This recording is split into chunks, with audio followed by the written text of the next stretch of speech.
हमें अगर चीजें ठीक करनी है तो क्या बनवाना पड़ेगा? कानून। और कहीं ना कहीं कानून का फायदा तो होता ही है बेटा।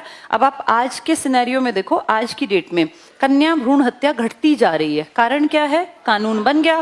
भाई जेंडर पहले पता कराना कानूनन अपराध है ना, तभी इस पे शिकंजा कसा गया। अब जैसे अगर ये अपराध ना होता, अपराध की श्रेणी में ना आता, तो 2000 से 2005 के बीच इंडिया में सबसे ज्यादा कन्या भ्रूण हत्या हुई। कारण तब लीगली ये गलत नहीं था। सिर्फ 500 रुपए देकर ये पता लग सकता था कि माँ के गर्भ में पलने वाला बेटा है या बेटी, और बेटी है तो अबॉर्ट कराना कोई बहुत बड़ा कानूनन अपराध नहीं था।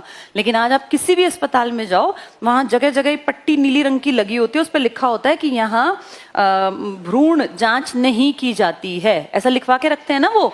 और अब तो इतने स्ट्रिक्ट नियम है कि अगर कोई माँ अपने बच्चे का अल्ट्रासाउंड कराने जाए तो उसको उसके साथ कागजात लगा के देने पड़ते हैं कि आधार कार्ड ये है, ये कल को कोई दिक्कत हो तो पुलिस तुरंत से पकड़ सकती है।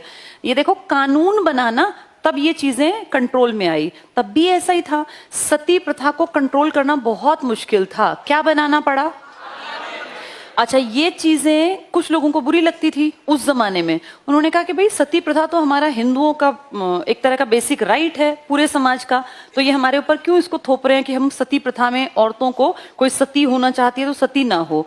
ये कानून बनाना बुजुर्गों को भाया नहीं था। जैसे आज तो हम पढ़े लिखे समाज में, अब उतने बुजुर्ग लोग भी नहीं है, लेकिन जब ये नया नया बंद हुआ ना कि भाई माँ के गर्भ में बेटा बेटी पता नहीं चलेगा, तो कई बुड्ढों ने बहुत सालों तक गालियां बकी कि ऐसा कैसे हो गया, क्यों नहीं पता चलेगा, इनको क्या दिक्कत है। तो ये सब चीजें उस जमाने के लोगों की समझ में नहीं आती, लेकिन आज हमें समझ में आती है ना कि लिंगानुपात गड़बड़ होने से पूरे देश की व्यवस्था पे बदलाव आता है, असर पड़ता है।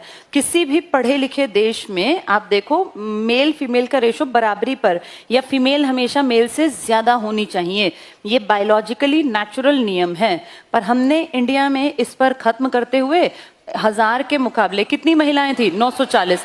ये हमारी एवरेज 2011 में थी। अब इसके बाद सख्ती से नियम बने तो अब काफी हद तक, इस बार तो हो ही नहीं पाई, अदरवाइज ये हो सकता है 940 से 70-75 तक हम ले आए हों।